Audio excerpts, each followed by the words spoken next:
NHTV news కి స్వాగతం. ముందుగా ముఖ్యాంశాలు.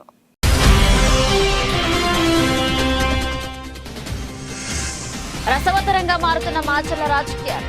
మాచర్ల నియోజకవర్గానికి చెందిన ఓ మండల స్థాయి నాయకుడిని చంపేందుకు స్కెచ్.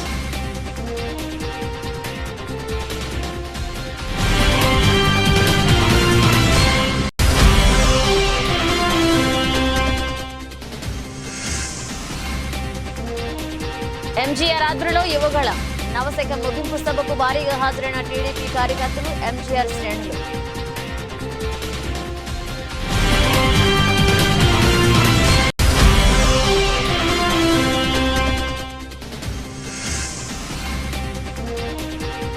అరకు సంతలో భారీ చోరీ. డుమ్మిరిగూడ మండలం అరకు సంతబయలు గ్రామంలో 9 లక్షల నగదు చోరీ చేసిన దుండగులు.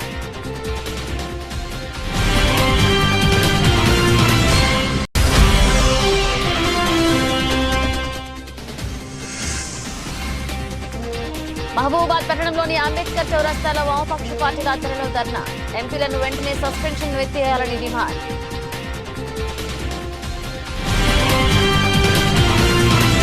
భోగాపురం మండలం పోలిపల్లి వద్ద బుధవారం నిర్వహించిన టీడీపీ జాతీయ ప్రధాన కార్యదర్శి నారా లోకేష్ యువగళం పాదయాత్ర ముగింపు సభ నవశకం కార్యక్రమానికి పాతపట్నం నియోజకవర్గం తెలుగుదేశం పార్టీ సీనియర్ నాయకులు మామిడి గోవిందరావు ఆధ్వర్యంలో పాతపట్నం నియోజకవర్గ 5 మండలాల నుంచి వందలాది వాహనాలతో వేలాదిగా హాజరయ్యారు. తెలుగుదేశం జనసేన నాయకులు, కార్యకర్తలు భారీగా బయలుదేరారు. ఇక ముందుగా పాతపట్నం మండల కేంద్రంలో వెలసిన శ్రీ శ్రీ శ్రీ నీలమణి దుర్గా ఆలయం వద్ద MGR శ్రేణులు పూజలు నిర్వహించి పసుపు జెండాలను వాహనాలు అలంకరించి టీడీపీకి మద్దతుగా నినాదాలు పలుకుతూ హోరెత్తించారు.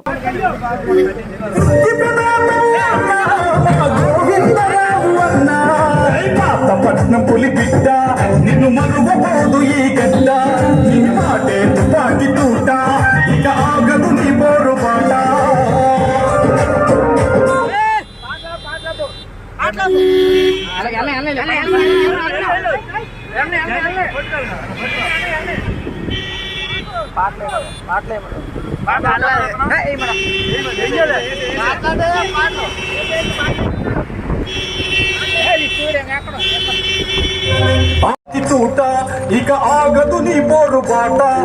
పాతపట్నం పులి బిడ్డ నిన్ను మరువబోదు ఈ గడ్డ. నీ మాటే తుపాకి తూట ఇక ఆగదు నీ పోరు బాట.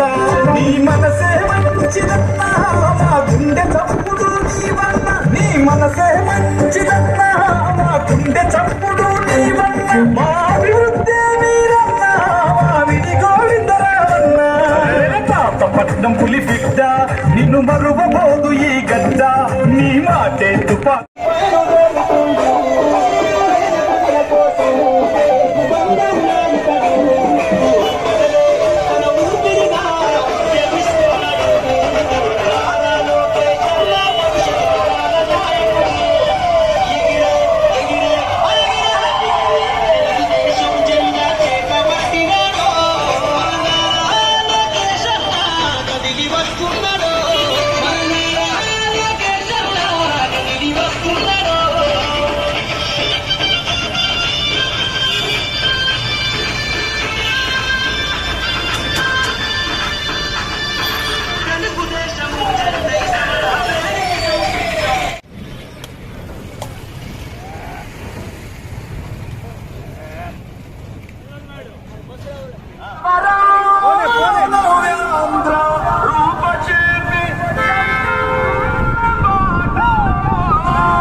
సీఎం జగన్ జన్మదినోత్సవం సందర్భంగా ప్రజల మనిషి వైఎస్ జగన్ కు హృదయపూర్వక శుభాకాంక్షలు తెలపడంతో మాతో కలవండి ఆంధ్రప్రదేశ్ రాష్ట్రాన్ని ఉజ్వల భవిష్యత్ వైపు నడిపిస్తూ ముఖ్యమంత్రి వైఎస్ జగన్ నాయకత్వంలో ఆంధ్రప్రదేశ్ ని అభివృద్ధి నినాదం వైపు తీసుకువెళ్లామన్నారు. ప్రభుత్వ పాఠశాలల్లో చదువుకునే 8వ తరగతి విద్యార్థులకు వరుసగా రెండో ఏడాది కూడా రాష్ట్ర ప్రభుత్వం ట్యాబ్స్ పంపిణీ చేపట్టింది. ఇక పేదింటి పిల్లలు అంతర్జాతీయ వేదికపై తమ సత్తా చాటాలన్న సీఎం జగన్ లక్ష్యం మేరకు 620 కోట్ల వ్యయంతో బైజూస్ ఫ్రీలోడెడ్ కంటెంట్ గల 4,34,185 ట్యాబ్స్ ను 9,425 పాఠశాలలోని విద్యార్థులకు ఉచితంగా పంపిణీ చేశారు. అల్లూరి సీతారామరాజు జిల్లా చింతపల్లి నుంచి సీఎం జగన్ ట్యాబ్ల పంపిణీని ప్రారంభించారు. ఈ సందర్భంగా సీఎం జగన్ ప్రసంగించారు. గవర్నమెంట్ బడులలో చదువుతా ఉన్న 8వ తరగతి పిల్లలకు ఈరోజు ట్యాబులు ఇచ్చే కార్యక్రమం శ్రీకారం చుడతా ఉన్నాం.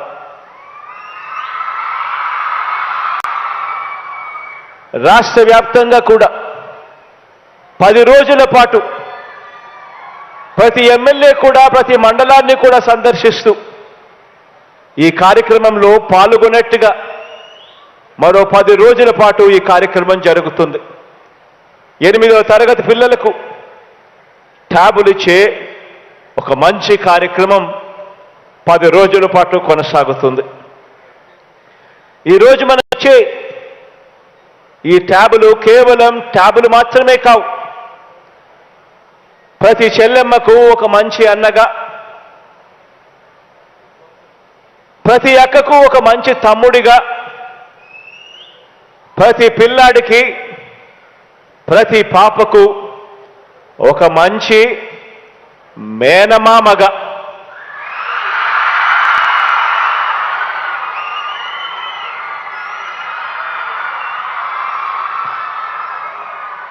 మన పిల్లల మీద మన పేద కుటుంబాల మీద మమకారంతో తరతరాల పేదరికం సంఖ్యలు తెంచేందుకు, భవిష్యత్తును మార్చేందుకు తీసుకువస్తా ఉన్న అనేక గొప్ప మార్పుల్లో ఈ ట్యాబులు ఇచ్చే కార్యక్రమం కూడా ఒక గొప్ప మార్పుగా రాబోయే దశాబ్ద కాలంలో నిలిచిపోతుంది. ఈ విద్యా సంవత్సరంలో ఈ గవర్నమెంట్ బడులలో చదువుతా ఉన్న 8వ తరగతి పిల్లలకు అక్షరాల 4,35,185 మంది పిల్లలకు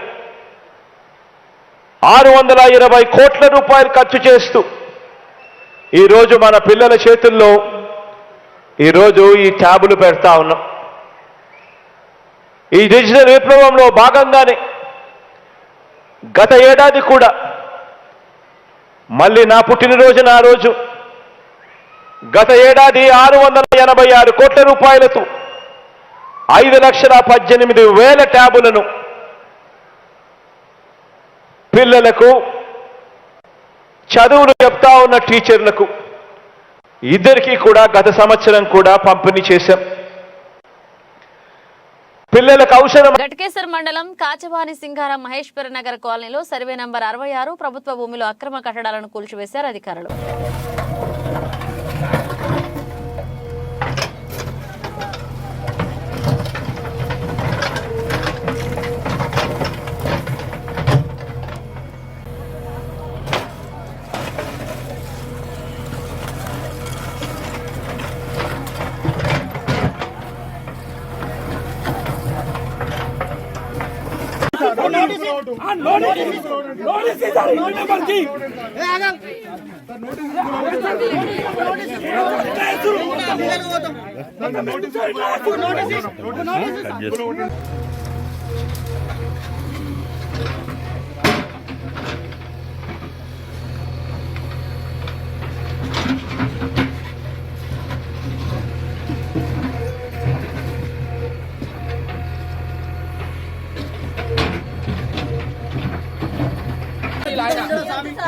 సావుల కట్ట డబ్బులు కొడతారట. లీడర్లు అయిపోయి గరీబుల మీద కడుపు మీద కొడుతున్నారు.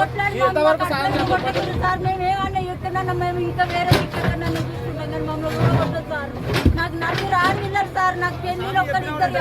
మీకు హౌస్ నెంబర్ ఉందా? కరెంట్ బిల్ కరెంట్ బిల్ కూడా కడుతురా?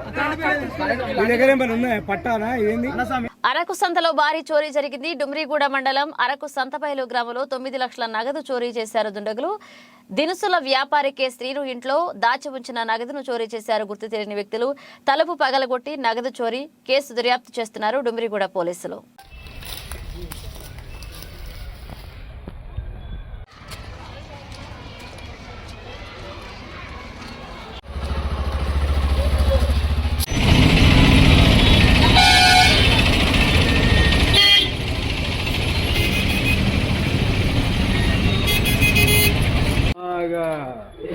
అంటే ఆ రోజు ఎవరైనా ఉదయాన్ని ఎవరెవరు ఉన్నారో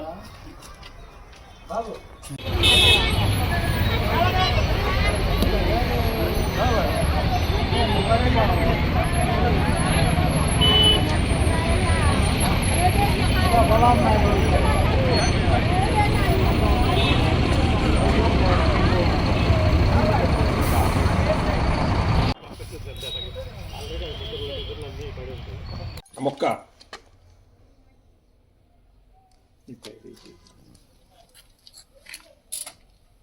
దారుణం చూడండి.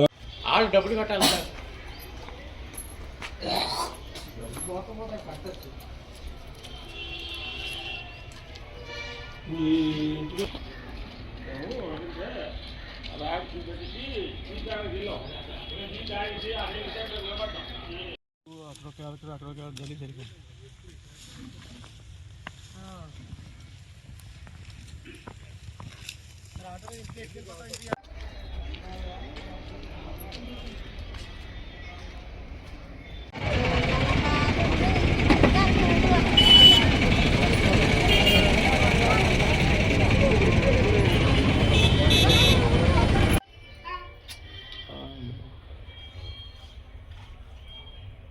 ఇలా వెళ్ళిపోయి పరిగెట్టింది.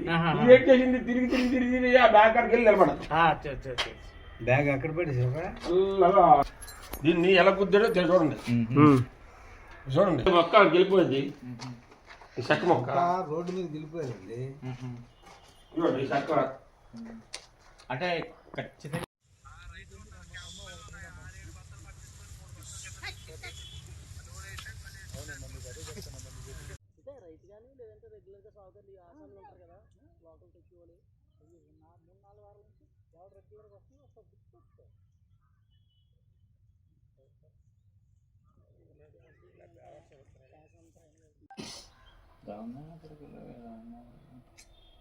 ఇప్పుడు స్టాక్ పాయింట్ లాగా బండి లోడ్ అయిపోద్ది.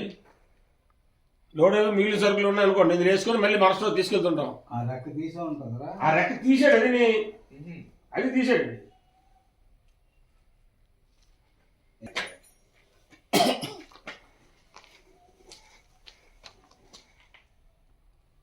పార్లమెంట్లో 140 మంది ఎంపీలను సస్పెన్షన్ వేటు వేయడాన్ని నిరసిస్తూ మహబూబాబాద్ పట్టణంలోని అంబేద్కర్ చౌరస్తాలో వామపక్ష పార్టీల ఆధ్వర్యంలో ధర్నా చేపట్టారు.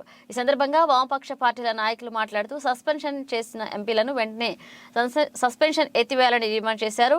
కేంద్ర ప్రభుత్వం కావాలని వామపక్ష పార్టీల ఎంపీలను సస్పెన్షన్ చేసిందని వామపక్ష నాయకులు ఆరోపించారు. ఇక కేంద్ర ప్రభుత్వానికి వ్యతిరేకంగా పెద్ద ఎత్తున నినాదాలు చేశారు. జిల్లా కేంద్రంలో ఈ నిరసన కార్యక్రమాలు వామపక్ష పార్టీల ఆధ్వర్యంలో జరుగుతున్నాయి.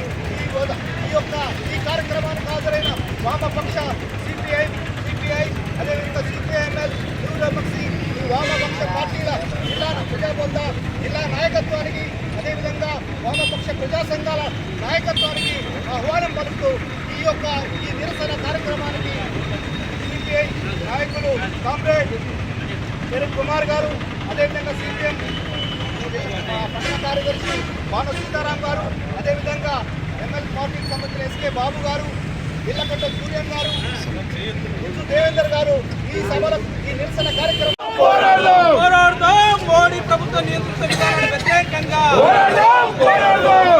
మోడీ ప్రభుత్వ నియంత్రిత విధానాలకు వ్యతిరేకంగా మోడీ ప్రభుత్వ నియంత్రిత విధానాలకు వ్యతిరేకంగా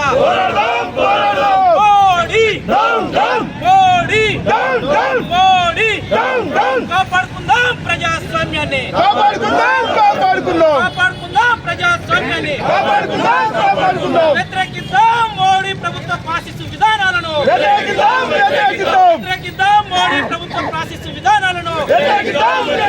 వ్యతిరేకిద్దాం మోడీ ప్రభుత్వ నియంత్రిత విధానాలను. సభ్యుల సస్పెన్షన్ వెంటనే, పార్లమెంట్ సభ్యుల సస్పెన్షన్ వెంటనే పార్లమెంట్ సభ్యులు ఖండించండి. పార్లమెంట్ సభ్యుల సస్పెన్షన్ విధానాన్ని ఖండించండి. మోడీ ప్రభుత్వ పార్లమెంట్ సభ్యుల సస్పెన్షన్ విధానాన్ని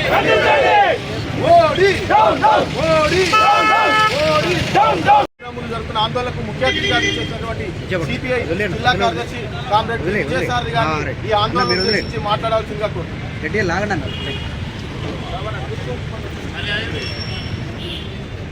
డిసెంబర్ 13వ తేదీ నాడు అత్యున్నతమైనటువంటి పార్లమెంట్ భవనం పైన చేసి 700 మంది అమరులైతే పార్లమెంటులో చర్చ పెట్టని మోడీ ఈ రోజు భారత పార్లమెంట్ మీద దాడి జరిగింది. ఈ దాడి చేసిన అగంతకులకు పాసులు ఇచ్చింది బీజేపీ ఎంపీ. మరి దీని మీద ఎందుకు ఇవ్వాల్సి వచ్చింది, ఎట్లా ఇచ్చిండు? ఇవాళ ప్రజలు అడిగే ప్రశ్నలకు జవాబు చెప్పలేక భారత రక్షణ ఇంత లూజ్గా ఉందా? కొత్త పార్లమెంటు కట్టిండు, 5 అంచెల భద్రత అన్నాడు. ఎక్కడ నీ భద్రత? ఎందుకు ఇది జరిగింది? దీని వెనకాల ఉన్న కుట్ర కోణం ఏంది? ఇవన్నీ కూడా బయటికి రావాలి. అది భారతదేశ మరి ఖచ్చితంగా జాతీయవాదులంగా దేశ రక్షణ కోరుకుంటున్నాం అడుగుతున్నాం. అందుకే మిత్రులారా, రేపు పార్లమెంటు ఎన్నికలు జరగబోయే సందర్భంలో ఇవాళ చాలా గొప్పగా చెప్తున్నారు, అంతటా మేము గెలిచినామని. అంతటా గెలిచి అందరికంటే బలంగా ఉన్న నువ్వు ఎందుకు భయపడుతున్నావు పార్లమెంట్లోకి జవాబు చెప్పడానికి? బయట ఉండి ఎందుకు మాట్లాడుతున్నావు? ఇవాళ నువ్వు మరి ఈయన మోడీ బయట ఎక్కడో కూనిరాగాలు తీస్తా ఉన్నాడు, ఇది దుర్మార్గం అని. పార్లమెంట్లో ఎందుకు చర్చ పెట్టావు? భద్రతా వైఫల్యం ఎవరు చేసిండ్రు? ఎందుకు జరిగింది? అందుకే ప్రజాస్వామ్యాన్ని, భారత రాజ్యాంగాన్ని రక్షించుకునే పద్ధతి ఇవాళ చట్టాలు చేస్తా ఉన్నారు. ప్రతిపక్ష ఎంపీలు ప్రజాస్వామ్యం కోసం, పార్లమెంటు భద్రత కోసం ఇవాళ ఆందోళన చేస్తూ ఉంటే 3 చట్టాలు మరి చేసుకోవటమే కాక మొత్తం భారత రాజ్యాంగాన్ని విధ్వంసం చేస్తాడు. అందుకే బాబాసాహెబ్ అంబేద్కర్ సాక్షిగా ఆర్టికల్ 370 రద్దు కానీ, లేదా ఈరోజు 3 క్రిమినల్ సివిల్ చట్టాల యొక్క సవరణ కేవలం నీ మందబలంతోని నువ్వు ఇలా చట్టాలు చేసినావు. ఇది ఎక్కడ ప్రజాస్వామ్యం? ఈ రాజ్యాంగ విధ్వంసం జరుగుతుంది. అందుకే మోడీని, బీజేపీ నియంతృత్వాన్ని మరి ఖచ్చితంగా ఎండగట్టితేనే ఈ దేశం రక్షించబడుతుంది. అందుకోసమే నిరసన కార్యక్రమాలు చేస్తున్నాం అని చెప్పి, దానికి మద్దతు ఇవ్వాలని చెప్పి దేశ ప్రజానికాన్ని, జిల్లా ప్రజానికాన్ని హృదయపూర్వకంగా వామపక్ష పార్టీలు కోరుతా ఉన్నాయి. లేదు, పార్లమెంట్లో మాట్లాడాల్సిన అంశాలు పార్లమెంట్లో మాట్లాడకుండా, ఉభయ సభల్లో చెప్పకుండా ఇవాళ బయటికి వచ్చి మసిపూసి మారేడుకాయ చేసే పద్ధతుల్లో, దాన్ని తప్పుదోవ పట్టించే పద్ధతుల్లో ఆ ఘటనను వాళ్ళు చెప్తా ఉన్నారు. రాజ్యాంగ సంస్థను గౌరవించకుండా రాజ్యాంగబద్ధంగా ఎన్నికైనటువంటి పార్లమెంట్ సభ్యుల్ని, రాజ్యసభ సభ్యులు ఎందుకు అక్కడ మాట్లాడతారు? సమస్యల మీద మాట్లాడతారు. ఏ సమస్య ఉన్నా మాట్లాడతారు. మాట్లాడే హక్కు ఉంది, మాట్లాడడానికి అవకాశం ఇవ్వాలి. కానీ మాట్లాడనీయకుండా, సమాధానం చెప్పకుండా తీవ్రంగా ఇవాళ మొత్తం కూడా ఈ సభలను ధ్వంసం చేసే పద్ధతిలో, డెమోక్రసీని ధ్వంసం చేసే పద్ధతిలో, ప్రజాస్వామ్యాన్ని కూని చేసే పద్ధతిలో ఈ ప్రభుత్వం అనేక సార్లు వ్యవహరించింది. ఇవాళ చివరికి 2023 చివరి రోజుల్లో ప్రభుత్వానికి దగ్గర పడ్డది, కాలం దగ్గర పడ్డది. అయినా తన పద్ధతి మార్చుకోకుండా ఇవాళ అదే పద్ధతిని కొనసాగిస్తూ నియంతృత్వ పోగడలతోటి ఒక రాజరిక పాలనలాగా ఇవాళ కేంద్ర ప్రభుత్వం చేస్తున్నట్టు నేపథ్యంలో ఇవాళ ఈ సస్పెన్షన్ను దేశవ్యాప్తంగా CPI, CPM, CPML, New Democracy, ప్రజాపంథతో పాటు ఇండియా కూటమిలో ఉన్న రాజకీయ పార్టీలన్నీ కూడా దేశవ్యాప్తంగా ఆందోళన చేస్తూ ఉన్నాయి. అందుకనే ఈ ప్రభుత్వం, నిరంకుశ ప్రభుత్వాన్ని సాగనింపడానికి కాలం దగ్గర పడ్డది. ఈ లాస్ట్ సస్పెన్షన్ ఇక మీకు అవకాశం ఉండదని తెలియజేస్తూ ప్రజలందరినీ సమీకరించి రాబోయే కాలంలో నియంత్రిత ప్రభుత్వాన్ని గద్దెదింపడం కోసం మరి పార్లమెంట్లో, రాజ్యసభలో మాట్లాడేటువంటి అవకాశం లేని ప్రభుత్వం మాకు వద్దనేటువంటి పద్ధతుల్లో ఈ నిరసన ఆందోళన చేస్తా ఉన్నాం. ఆటోను ఢీకొట్టిన టీడీపీ నేత జూలకంటి బ్రహ్మానందరెడ్డి వాహనం మాచర్ల మండలం కంబంపాడు గ్రామం వద్ద దుర్గి మండలంలోని ఓబులేసుపల్లి గ్రామానికి చెందిన అంగడి శ్రీనివాసరావు, కోటమ్మ, పాల్రాజ్ కంబంపాడు గ్రామంలో జరిగిన సెమీ క్రిస్మస్ వేడుకల్లో పాల్గొని తిరిగి వెళుతూ ఉండగా వేగంతో వచ్చి ఆటోను ఢీకొట్టిన జూలకంటి బ్రహ్మానందరెడ్డి వాహనం గాయపడ్డ బాధితులను మాచర్ల పట్టణంలోని ప్రభుత్వ ఆసుపత్రిలో ఉన్న క్షతగాత్రులను అక్కడికి వెళ్లి పరామర్శించారు ప్రభుత్వ మాచర్ల శాసనసభ్యులు పిన్నెల్లి రామకృష్ణారెడ్డి. రసవత్తరంగా మారుతున్న మాచర్ల రాజకీయాలు. మాచర్ల నియోజకవర్గానికి చెందిన ఓ మండల స్థాయి నాయకుడిని చంపేందుకు స్కెచ్ వేశారు. రంగంలోకి దిగారు కర్నూలు జిల్లాకు చెందిన సుఫారీ గ్యాంగ్. రెక్కీ నిర్వహిస్తున్న 5గురిని అదుపులోకి తీసుకున్నారు పోలీసులు. ఇక టీడీపీ ఇన్ఛార్జ్ బ్రహ్మారెడ్డి రాకతో మాచర్లలో హత్య రాజకీయాలు మొదలయ్యాయని ఆరోపిస్తున్నారు వైసీపీ నాయకులు. వీరి నుంచి 4 కత్తులు, 2 కారం పొడి ప్యాకెట్లు దొరికినట్లుగా సమాచారం. ఏది ఏమైనప్పటికీ రాజకీయ నాయకులు, కార్యకర్తల వలన సామాన్య ప్రజలు రోడ్లపైకి రావడానికి భయాందోళనకు గురవుతున్నారు. బులెటిన్ ముగించే ముందు హెడ్లైన్స్ మరోసారి.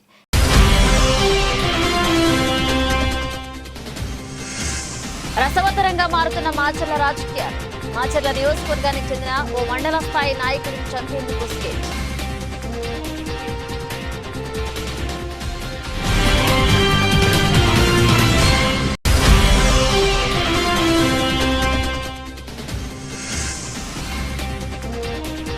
ఎంజీఆర్ ఆధ్వర్యంలో యువగళం. నవశక ముగింపు సభకు భారీగా హాజరైన టీడీపీ కార్యకర్తలు, ఎంజీఆర్ శ్రేణులు.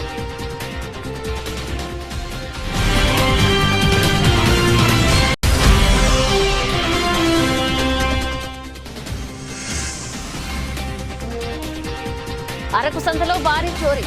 డుమ్మిగూడ మండలం అరకు సంతబయలు గ్రామంలో 9 లక్షల నగదు చోరీ చేసిన దుండగులు.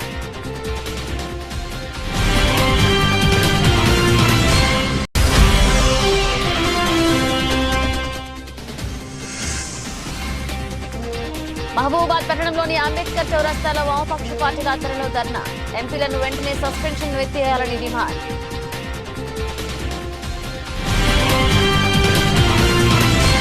ఇవి ఇప్పుడు అప్డేట్స్. అప్డేట్స్తో మళ్ళీ కలుద్దాం.